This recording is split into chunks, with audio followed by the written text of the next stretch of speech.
Good afternoon, good morning, good evening, no matter what time of day you're joining us here. I want to welcome you to, and this is our new brand that this is the first broadcast under the CVC Home Service Success Network. And we've changed our brand because so much of the stuff that we talk about goes beyond the chimney and the fireplace industry, and it can be used by any home service contracting business. So our new brand is the CVC Home Service Success Network, and it's still sponsored by our company, CVC Success Group.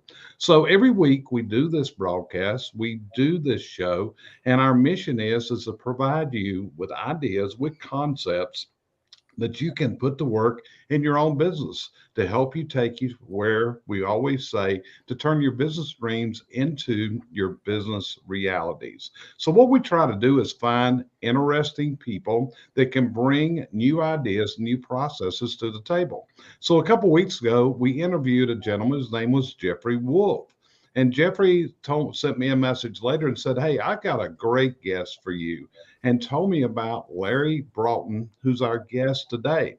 And it's a really interesting background that Larry brings to the table and what he does today. So I'm going to let Larry tell you a little about his background, but it's really neat because he has come from being a Green Beret to the owner of a chain of hotels under his name, the Broughton Hotels.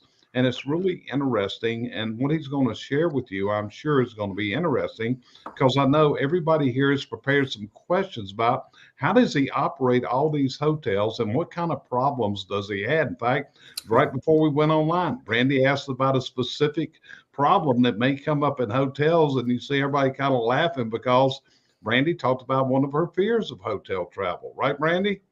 Yes, she did. Yes, So Larry, no, I ask anything. yes, he asked anything. So Larry, let's start out. Let's. How did you go from being a Green Beret? Because when I think of that, I think of the Ballad of the Green Berets Right. and all that stuff. How did you go from being in the battlefield of in the military into the battlefield of running business in America in 2023?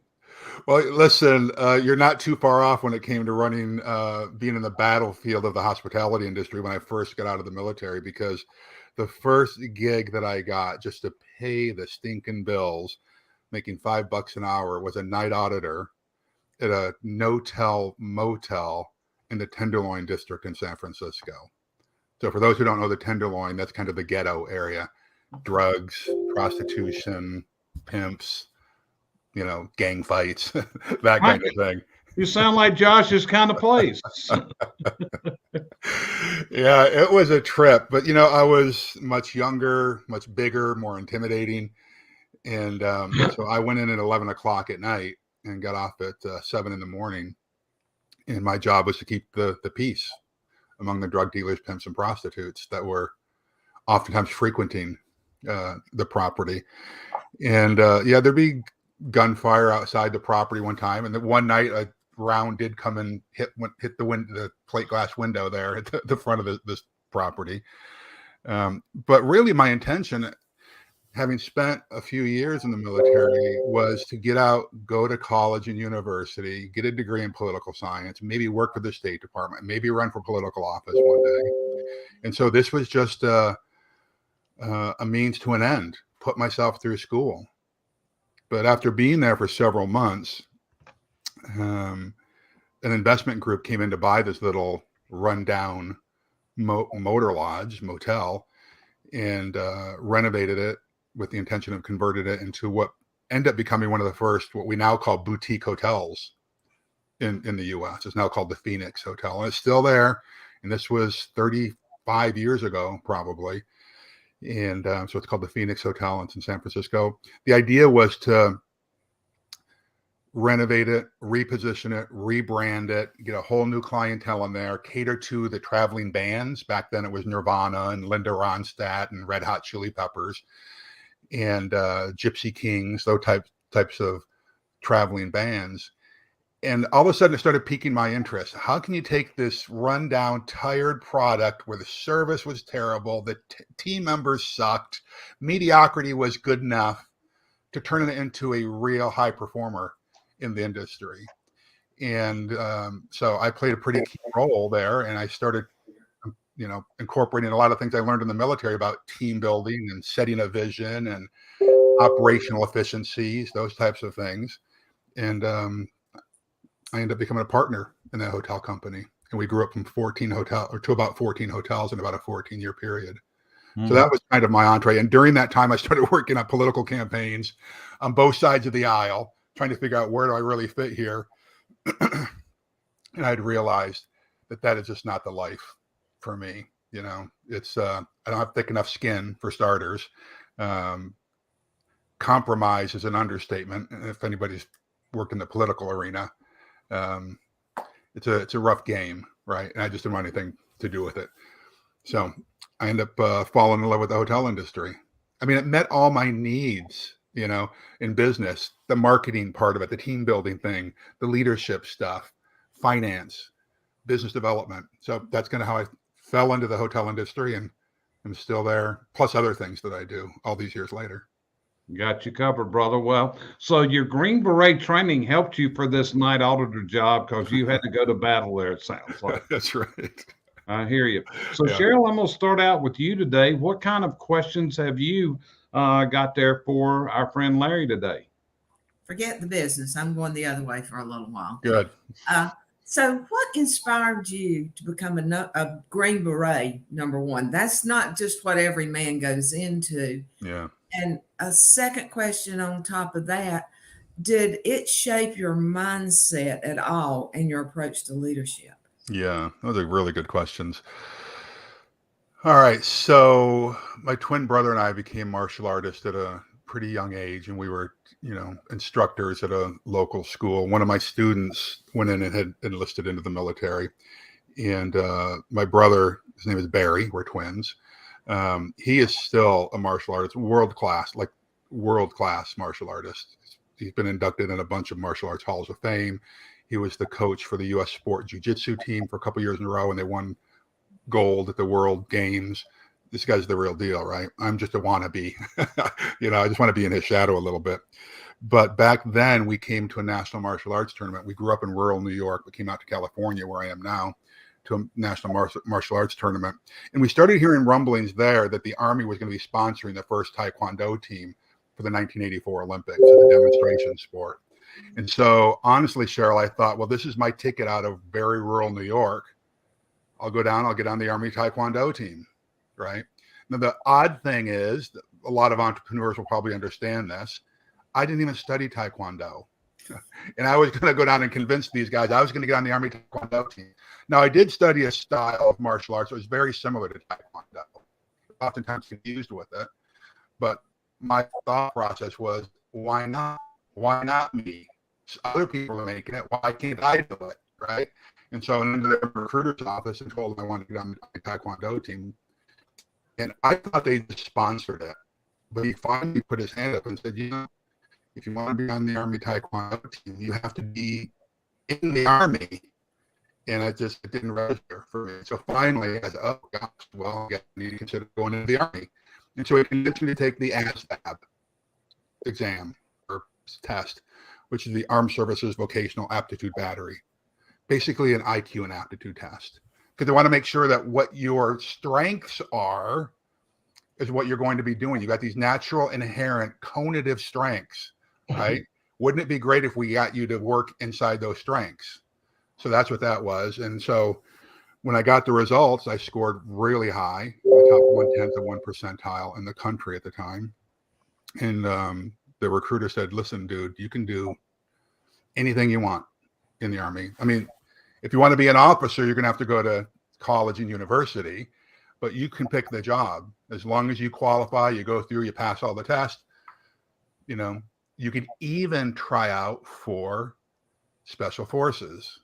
He's like, I didn't know what special forces was. The nickname is the Green Berets. He said, the Green Berets. And I still didn't register. And he said, John Wayne, the Green Berets. And then I remembered the movie that Jerry had mentioned earlier. And then it hit me. And then he said, Billy Jack. Some of you might remember the movie Billy Jack. Yeah. So it hit, that resonated.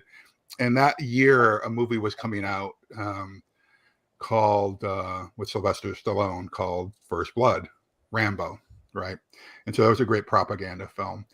So that, it was really, Cheryl, my intention of getting on the Army Taekwondo team and just trying to better myself. But honestly, I didn't know what I was getting myself into. In fact, my father and I had been estranged. My twin brother and I had moved out of our parents' house when we were 17 years old, still seniors in high school.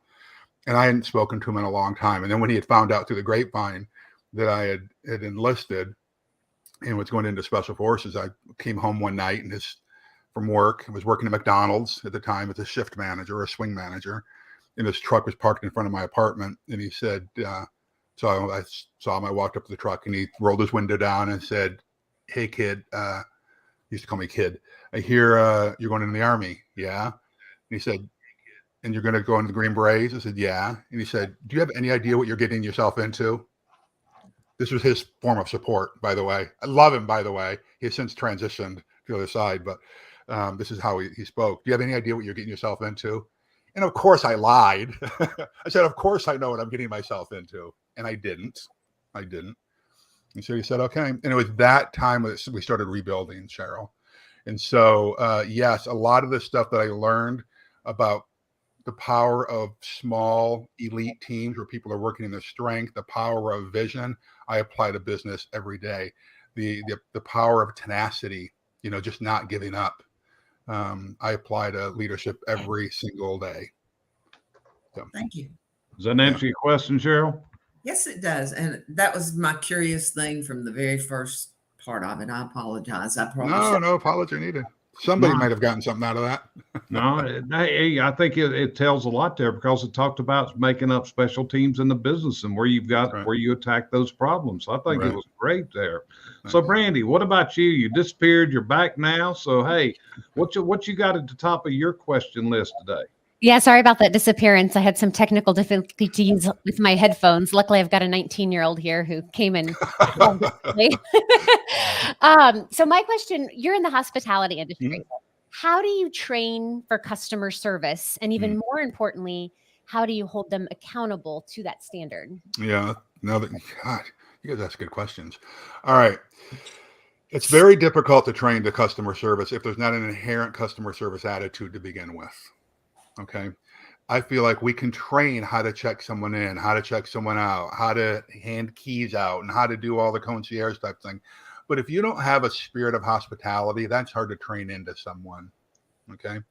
Now, in the old days, I was notorious for walking around. If I had a good interaction with a barista at a coffee shop or a bank teller somewhere, and they had a smile on their face and they had this natural hospitable spirit about them, I would give them a business card and say, "Hey, if you ever considering leaving here, please give me a call." Right? You always got to be recruiting folks, right? Because customer service is the dying art that a lot of you folks probably know that are on here. It takes very little to build fiercely loyal clients. It really does. If you treat your clients with dignity and respect and you over deliver, under promise, you can have a client for life. Which, by the way, Brandy, I want to, every chance I get, I try to wave this flag. I would like us as business owners and business operators to start thinking about the people who pay us for our services. Instead of calling them customers, let's call them clients. Well, why? What's the difference, Larry, you big knucklehead? To me, customers are transactional. They come in, you give them a cup of coffee, they give you whatever, $15, depending on where you go for coffee. It's crazy what coffee costs these days. And then you never see them again. That's a customer. A client is relational, particularly for our tribe who's listening here today. These are people who go into folks' homes for crying out loud. Shouldn't we be treating them like a client, like building a relationship with them? As business owners, we know this. What's one of the most costly parts of running a business? Customer Client acquisition. Right? So if we treat them like customers, they're going to go away after that one transaction. You're going to constantly be going after those folks, right? And there's really only 3 ways to grow your revenue, right? It's more clients, more revenue per client, more transactions per client, right? And so if we can get a hold of these clients instead of going after the transaction after the transaction after the transaction, new client after new customer after new customer after new customer, it makes it a whole lot easier, right? So But training it, we do in our organization, we have what we call 12 service standards. And every month there's a new standard that goes out because we require every property has to have at least one monthly team meeting and training where everyone's there. We do a service training standard and we do a safety training standard. And so we have posters that we put out to all the different properties. So I know that if we've got 5 hotels or 25 hotels, we're all training on the same service standard every single month. Okay. So we do that. We got a former chief operating officer, his name was Jim, and he had a great mantra: catch people doing things right. I think that's a really good motto for us as business operators and managers and leaders. If you have a service standard that you're expecting, then you see someone doing it the way you want them, or they're exceeding it, congratulate them on that, reward them for that. But too often, I see this over and over again with businesses that we coach and mentor as well, is that there's this mentality that it's us against them. And so the manager is always looking for people to make mistakes. We know this in our own life, right? The more we're rewarded for something, the more likely we're going to repeat that action. And by the way, I'm divorced now. I learned my lesson. That's a good thing in relationships too, right? If you've got a significant other or a loved one that's doing something that you like, reward them for that. Give them an attaboy or an attagirl. I don't care how you do it, but let them know, hey, I see that you're doing this great thing. Let's do more of that. So that's kind of how we do it. Now, if someone's fallen short of the expectation, that's the problem, right, Brandy? When you fall short. Too many, quote unquote, managers, I believe, lack the courage to have the difficult conversations. I see this over and over again where we hire a warm body. They're really not meeting the standards, but we've given them no coaching, no communication. The 90-day, quote unquote, probationary period, we realize, oh my gosh, it ends tomorrow. I've not given them any coaching. And next thing you know, they've been there for 5 years and we've never been happy with their performance because we've never had difficult conversations. What we've tried to do in our organization is that we have a formal but very brief 30-day review. We force our managers and supervisors to sit down with a new hire 30 days. Hey, how's it going? Do you like working here? Do we like you? Hey, here's where you can improve. So at least we're starting the communication early. But I think we lack courage to have the difficult conversations sometimes. In the Army, there's a saying, do the hard right over the easy wrong.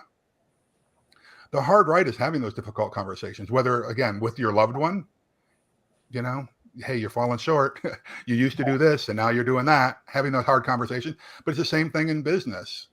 And if you do it from a coaching and mentoring perspective rather than a police officer's perspective, hey, we will all have a better experience if we meet and exceed these standards that we all agree to, right? Than if we just kind of phone in our performance. And that goes for anything from showing up on time to making sure they do their shift close checklist or whatever it is. So, Brandy, I think it all comes down to communication, though. I love it. Jerry, he's preaching my language here because we talk all the time about, I hate point systems and those are so outdated and you have to coach your employees on a regular basis and give them positive feedback and negative feedback. And that's a big thing I teach in my classes is just how to give that feedback. And we practice giving that critical feedback. So You're speaking my language. I love it. Good. Yeah, I figure what Larry just shared with you, you got some new information to put into your next class, don't you? Yeah, maybe I'm going to start. I'll have to start calling it client services instead of customer service. I like that. I am on a mission to change this among business owners who care. Well, the other thing is I'm trying to change it from employee to team members. Yes. Now, legally, we do have to use the word employee. So if we're writing people up or we're coaching people or we've got whatever onboarding documentation, yes, of course, we need to use the word employee. But my feeling is this, team, that if I call them employees, they're going to show up like employees. Well, how does an employee show up? Hey, is it payday, boss? Thank God it's Friday. That kind of mentality. But when we treat people like team members and they feel like we're all invested in success together and that we're willing to subordinate our own agenda for the success of the organization, everyone wants to be on a winning team, right? And so I would prefer that we call them team members. But if you're going to call them team members, you need to treat them like team members, right? Which means you get the reward. You check in with them. How's it going? You know, you can't use command and control style of communication and expect that people are going to be a team member.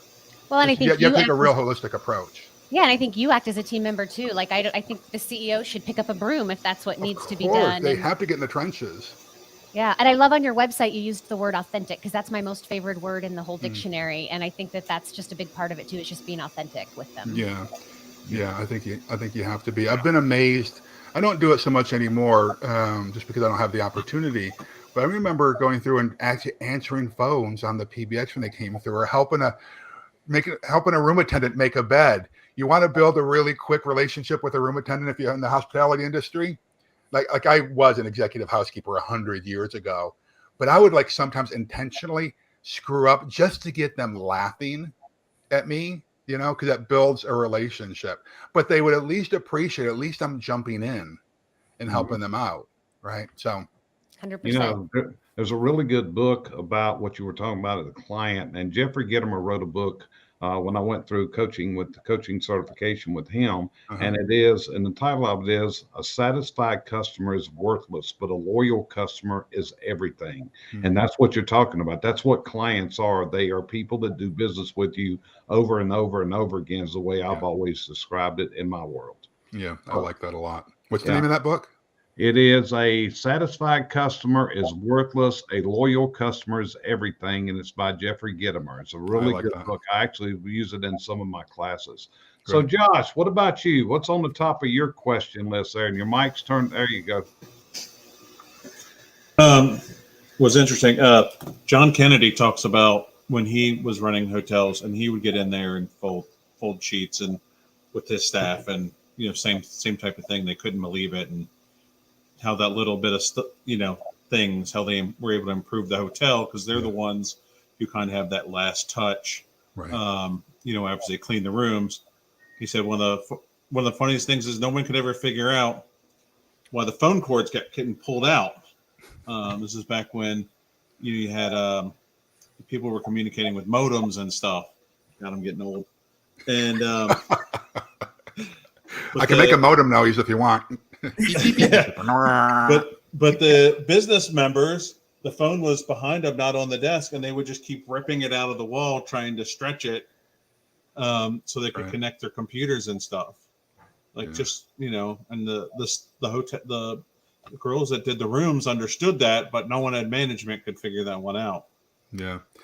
It's so interesting when we do our monthly meetings, Josh, that's a good point. Our best managers do ask for feedback. Nowadays, it's very easy because every time you go stay in a hotel, there's an opportunity to give a survey, right? And so we require in our organization that within 24 hours, you need to respond to any guest survey. And, you know, the worst thing you can do as an organization is ask for feedback and then not respond to it, right? We also, in our organization, we do confidential work climate surveys, okay, where we send out a confidential survey to all of our team members, and we ask, there's generally about 43 questions on there. Simple things like, do you respect your direct supervisor? Do you feel like your supervisor treats you with respect? If you were to be hospitalized, do you feel like any of your team members would visit you? If you were offered a job somewhere else, would you take it? Do you have the tools to do your job effectively? All kinds of questions like that, right? Now, I can tell you the first time I did this at my former company 100 years ago, I was petrified, as was my business partner, petrified to get the results because we knew we were falling short. But the worst thing we could have done is to ask for all that feedback, and they blasted us. I'm just telling you, they blasted us. But had I not, as the operations person, gone to the team and said, hey, we hear you, and here's our action plan to get it, to fix it, they never would have trusted us again.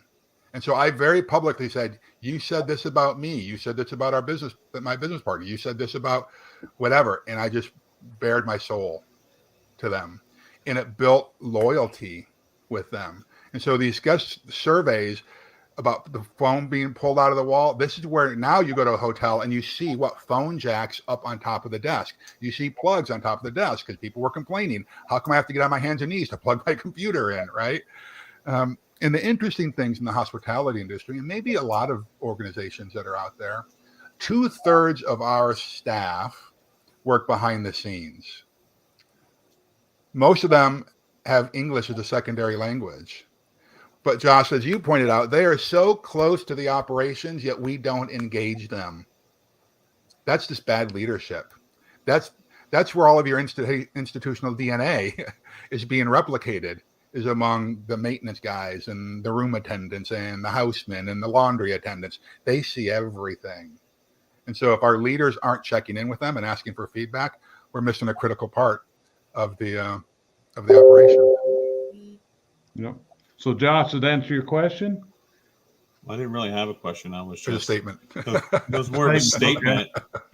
Okay. So we know about, I didn't even know John Kennedy worked in the hotel business. So I've learned something there from you today, bud. Well, that story is at least a decade old too. Okay. Got you covered. So, Larry, one of the things that we stress to our clients, and we're firm believers in, is a need for documented written systems. And since you have all of these different hotels, is systems important for you? And are they documented and written down where everybody knows the process they're supposed to follow? Yes, they have to be. And I can talk about this outside of the hospitality industry. I do a lot of coaching and mentoring myself and have coached several hundred businesses. And the truth of the matter is the real value of a business comes from not only your client and customer base, but the systems that are inside the business. I've had this happen twice with clients where a potential buyer has approached them and said, I'll give you blank dollars, fill in the blank, X millions of dollars. There's 2 caveats. One is you're out when we close escrow, and 2, there need to be systems in place. If you can't go away from your business for 30 days without the thing falling apart, you don't have systems in place, right? And so everything needs to have a standard operating procedure for it. Now, one of my very early jobs was at McDonald's, where I think I'd mentioned I was a shift manager. Everything, and I mean everything, has got systems there. I mean, it's down to the point where I remember there was a poster on the back of the door when you walked in to the team room, and had the cost of the cost of a straw, the cost of one ketchup packet, the cost of a serving of iced tea, so that we could see how much is being wasted, how much is being thrown out in the garbage every single day. And then there was what they call a waste sheet. So every hamburger patty, every ketchup packet that went into the trash was marked, right? Now, I'm not suggesting that you need to go into that level of detail, but when you're talking about a multi-billion-dollar business, these nickels and dimes end up turning into millions of dollars, right? That on waste.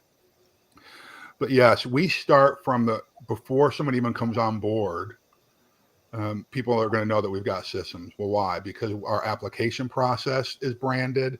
We've got a really, I wouldn't say strict, but a pretty tight onboarding process where people get, rules of engagement while they're working with us, and their team member handbook and their benefits.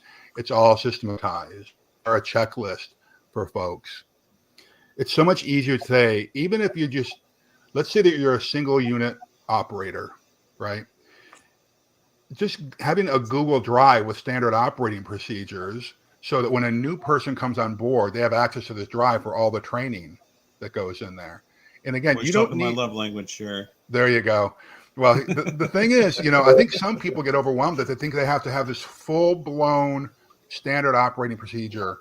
And it's step by step. Listen, if you don't have anything like that, you know what you can do? And the example I always use is I've got a former coaching client who owned a pet boarding company, dog boarding facility in North Carolina. And he knew he needed to get these SOPs done over and over again. Finally, my business partner, I've got a business partner in my coaching company, got on a plane and flew out there. And all he did is took out his phone and started making standard operating procedures. Okay, when you park your car in front of the facility in the morning, what do you do? Well, I go up and I use the alarm keypad. Okay, show me how you do that. Okay, how do you do the key? It's in a key box. All right, how do you open the key box? Okay, you walk in. What's the next step? And you just put it step by step on how to run the business. And so at least you start out with videos. And so when a new team member came on board, you could say, okay, you're going to be working the point of sale system. Here's a video to watch on how to use the point of sale system. You can start there, then get them transcribed, edit them, turn them into pretty pictures, and all of a sudden you got a standard operating procedure. It's not that difficult. No, and you are talking our language like you would not believe when you started saying waste tracking and standards and documenting and all that. In fact, we have something I came up a couple of years ago about every time there's waste. There's 3 reasons why waste occurs. Number 1, there is no system. Number 2, the system is wrong. Number 3, somebody didn't follow the system. And as you trace waste in the business, you can find that's the answer to every dollar that's wasted. Just like, if you worked in the McDonald's, then you saw it there, the way they had custom made ketchup dispensers, mustard dispensers. There was not, it's like one of my favorite movies is watching The Founder. I watched it so many times, unreal, but it's just unreal what you do there. But that's where your profit's at. So that's Cheryl, your turn. What's the next question for you, for Larry? Okay, we've talked about the hotels. We talked about the berets, your books, and what took you on the journey to become an author and a speaker, and then what led you into leadership development as your main point? Yeah, great, good question. So I really got the bug of teaching when I was in martial arts.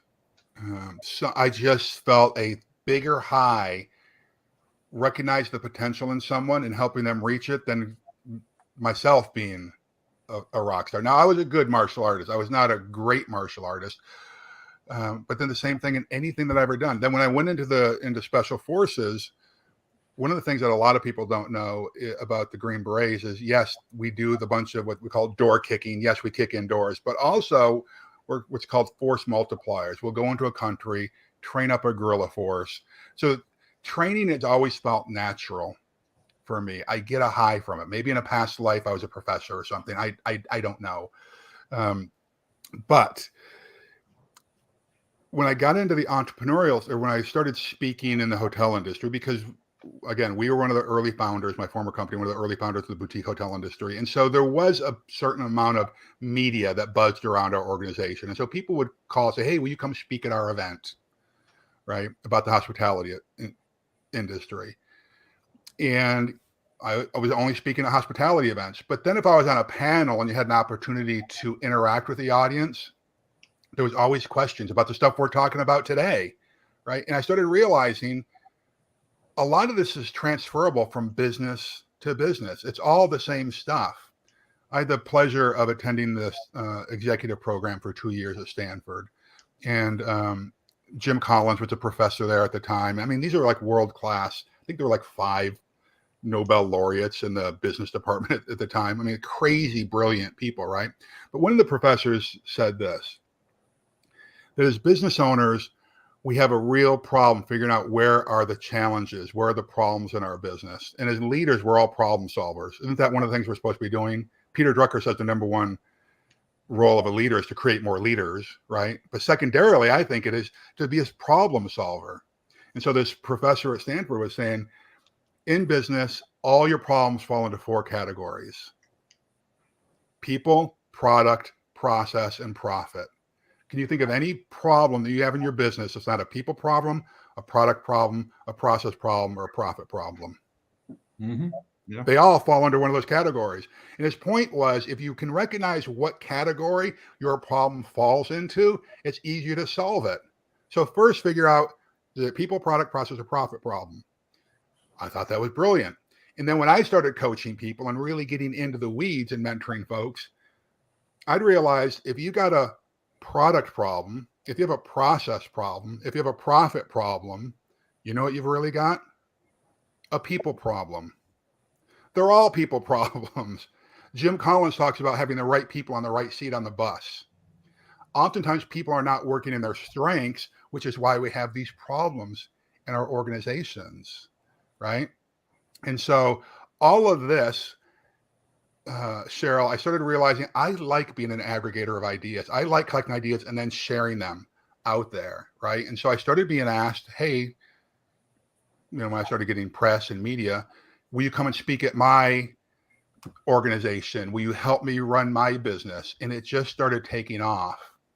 And I guess I had realized that, I don't remember whether it was before we started the show or after, Jerry was talking about the power of being an author of a book, that it builds credibility, right? And it lets you, positions you as an expert or a leading authority in your industry. Well, that's really important, of course.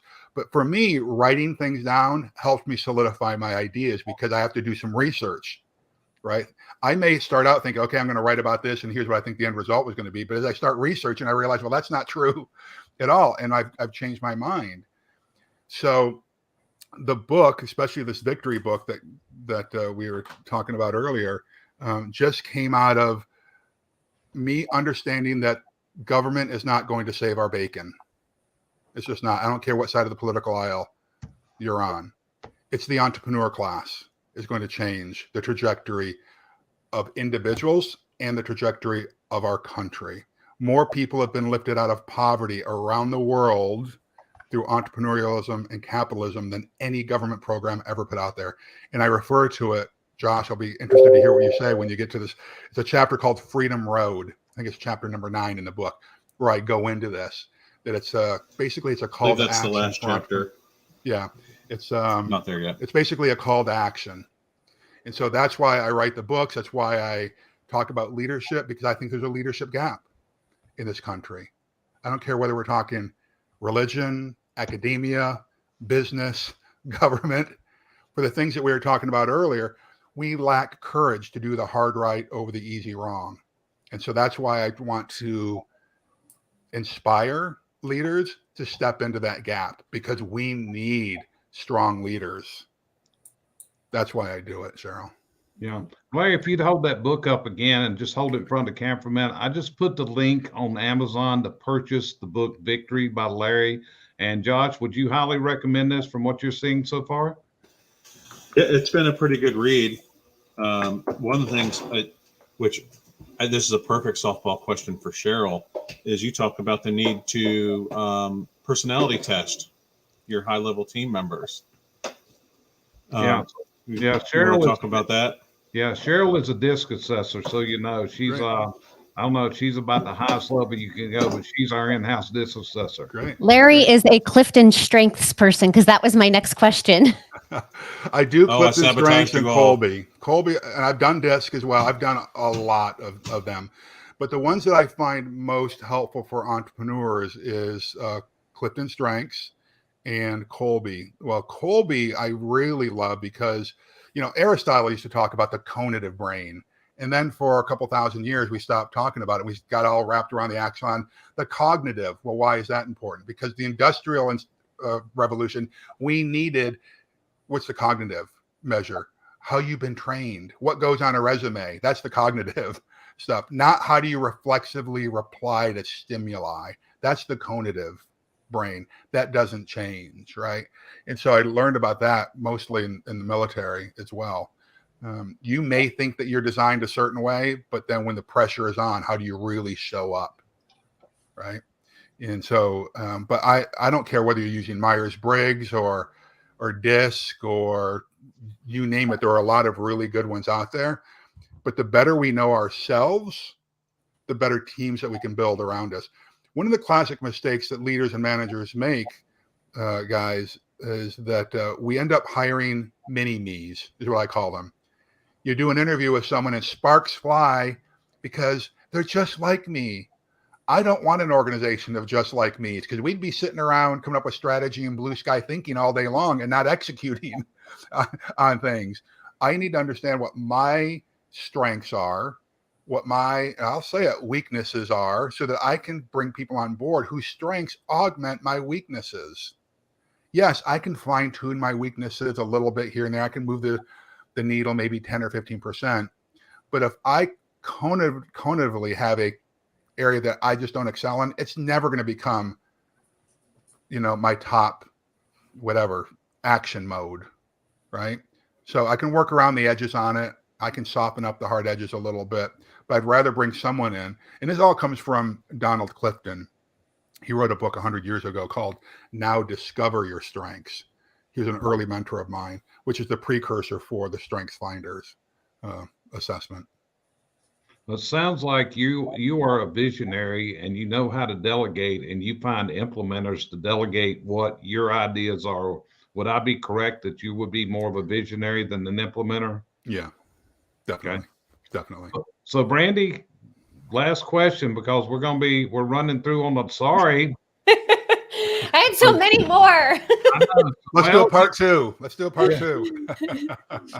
Well, okay, I'm going to do two questions then. So too bad. Okay, so Larry, real quick. So to kind of piggyback off the Clifton and the Colby, Okay. do you use that for your employees or just your leadership team? Mhm. And if so, either or, how do you then use those results? I actually took the high five test right before this, since it's kind of similar to the Clifton, and I'm an empathizer, a deliverer, a commander, a coach, and a storyteller. There you go. And then my second question was, tell us about your book club coming up for Strengths 2.0. Okay. So a bunch of stuff in there, believe it or not. By the way, I love that you're a storyteller. I think more of us should work on becoming better storytellers. I am a firm believer. In fact, I've got a book coming out on storytelling, because transformational leaders must be master storytellers. We've all heard this, right? Facts tell, stories sell. Sometimes I have to sell a vision. What's that? It takes me 4 hours to get through our employee handbook, and everybody's always like, how can it take you that long? And it's because I have a story for how every policy was created, and Right. I tell that story. That's, people remember stories. Before there was the written word, there was the storytelling, right? So I'm sorry, what were your questions? I got well, I was going to comment and say, there's a SOP writing style where you put those stories in the top of the SOP. Yeah. So that way you don't have to, so that way you can delegate that next time. Yeah. Josh, we'll have to talk about that. So the questions were, the Clifton and the Colby, do you use those on employees? And if so, how? And then tell us about your book club, the next session coming up on Strengths 2.0. Okay. So we don't have employees. We have team members, Brandy. Okay. So we do both the Colby and the Strength Finders for all supervisors, managers, directors, VPs, anybody supervisor and up, because when you've got 1,200 team members, right? So we do it there. You can't move into a supervisory position without doing those two things. Okay. So that's what we do in our organization. And then I've got a grid, by the way, that sits next to my phone on my bulletin board, so that before I go to call a manager, I look and say, okay, here's their strengths. Here's their Colbys, because sometimes people receive information differently. And so I'm going to speak to someone who's high in command differently than a high empath. That makes sense? Okay. So I have a book club, my business partner, Dave, and we call it the Leaders Are Readers Book Club, because I was stunned when I saw a stat a couple of years ago, that I think it's like 33% of high school graduates never read another book after graduation.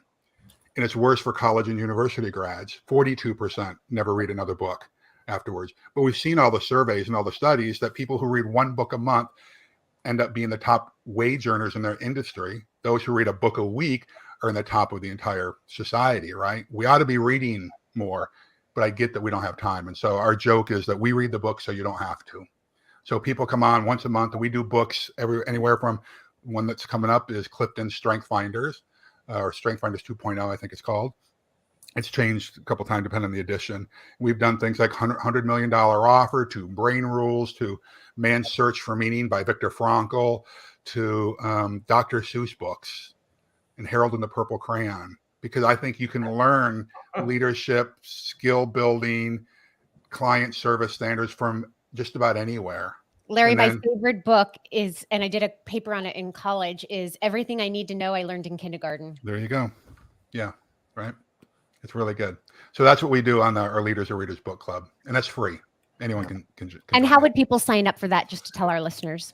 All right. So if you follow me on social media, which is at Larry Broughton on most of them, but if you're on Alignable, many people are kind of moving to the Alignable platform It's over there, alignable.com. And that's more of a networking. It's not a social media platform. It's a networking platform for small to medium-sized businesses. But I post it on all of the social media platforms. So just find me on Instagram or LinkedIn or Twitter or Facebook, and you can see that there's places to sign up for it there. Perfect. Thank you, Jerry. I'm zipping my lips. I got you. But so hopefully, I'll be honest with you. Listen to this, Brandy. I swear he's giving you a lot of information to use in your next class. Oh, I have a class, coming up in 2 weeks for business owners. And so I've starred several things here on my paper that I might add into the presentation. That's Great. it. So he's had some excellent thoughts here, Larry. Really got there. So Thanks, Josh, Zach. what about you? This will be your last one, buddy. Make it a good one. Not a story. How's the question? Well, I was going to comment more on your love for the SBA or the lack thereof. You picked up on that. Oh, it's definitely in your book. And of course, well, you mentioned it ever so slightly in this. Well, Small Business Administration, they've got a program out there called SCORE, which I think is helpful for some folks. But they're positioning this is the RE is retired executives. And these are meant to be entrepreneurs for business owners. You can be an executive and never have owned a business. It is a different set of responsibilities, challenges, and even opportunities to be the owner of a business than being the CEO or the senior VP of, whatchamacallit, of an organization. And like if you've owned a business, it's a 24-hour-a-day pressure on you, right? You're the one that's worried about, am I going to make payroll? Am I going to cover my debt this month? I mean, there's a lot of responsibilities that go along into it. And by the way, you understand, years ago, I did this thing called a sphere of influence count, where I listed all of my team members, all of their family members, all of the vendors, all of their family members, guests who come through my hotels. Because I want to know if I'm doing things right, I'm going to have a positive impact on these people. If I do things wrong, like I miss payroll, for instance, I'm not just affecting that team member, I'm affecting their ability to pay their rent or their mortgage or putting their kids through school, right? When you start looking at that from an owner's perspective, most executives are never going to think about this stuff. If there's a cash shortfall, they go to the owner and say, hey, time for a capital call. It is a different level of responsibility. So, and the SBA, although it has gotten better since this book came out a few years ago, and I know some folks there at the SBA, it has been a bureaucratic nightmare to navigate some of the programs that they've got there. And I'm not a big fan of bureaucracy. That's why I kind of speak harshly about it, Josh. I think things can be done more efficiently, and we need more of an entrepreneurial attitude, entrepreneurial spirit in the SBA and in the VA, by the way, the Veterans Administration. They are just boondoggles as far as I'm concerned. Yep. Uh-oh, did I hit a nerve, Brandy? Does that answer your question? No, Why he has a distaste? Go ahead, Josh. All right. Son's over here wanting to get a smackdown. No, Larry, why I was like that is because my background is in nursing, and the VA is just a monotony to maneuver for patients. Yeah. It's terrible. Yeah, agreed. So Josh, did that answer your question about his distaste for SBA? Yeah, that's it. So yeah, I've got a distaste for banks and everything else, commercial banking and all that kind of stuff. So I understand exactly. And we preach self-funding and those type of things in our practices. So Larry, I really want to appreciate you joining us today. I don't do this very often, but I'd like to contact your assistant and have you back sometime if you're agreeing with doing it. Yes, let's do it. It's fun. Because like I said, this is you're bringing some stuff that's really ringing the chimes of what you see Brandy up there shaking her head. Yeah. And I also want to thank you because very few people can catch Brandy on the use of an improper word for people. I sat there and heard that. It's like he just laid it on Brandy. She's always doing it to me. I'm just an old Southern redneck, so I get caught in the word thing all the time. I'm doing it out of love. Well, it's also hard to impress me. And when I was going through your stuff before this, I'm like, I'm not sure if I'm going to like this guy. And then I sent Jerry a message and I'm like, I didn't think I was going to like him, but I really like him. Oh, yeah. Okay, well, Larry, we appreciate you being here. I'm going to be in touch with you. her. We're going to set up a round 2 and continue this conversation down the road because it's been very, very enlightening. And I really want to appreciate you taking time. You're a busy guy, but you got a lot to offer to people. So, hey, get his book, order his book, Victory. Get into his book club. I think Brandy may be there. She may be in your next book club, knowing her. Great. I already signed up before the show. Yeah. Oh, good. But before we leave, is there any advice you would give people that are in business of how they face the challenges of the day, Larry? Well, that's a big one. Well, I'll say this. It's a common refrain that folks hear from me, and I alluded to it earlier, and that is that tenacity eats talent for lunch. We have to persevere. You can have a lot of talented people on your team, but if they're willing to quit or you're willing to quit just because the going gets tough, you're never going to achieve any modicum of quote unquote success. And by the way, as an add-on to that, I would encourage people to stop chasing success. Stop it. You know, if all you do is chase success, you're just going to drive your life off a cliff. I would rather people seek a life of significance. Play a significant life in the role of your family members. I didn't do that for many years. Play a significant life in the role of your place of worship, in your business, in your community. Success is the byproduct of living a life of significance.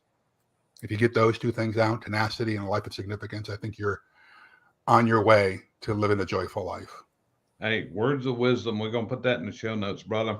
So again, appreciate you being here, Larry. And we appreciate you listening to us here on the CVC Home Service Success Network. Tune us in every Friday, 12 noon Eastern time, or on the replays because we're on a lot of your social media channels. And we'll see you next week on the next episode of the CVC Home Service Success Network. Thanks for joining us. It's been an honor.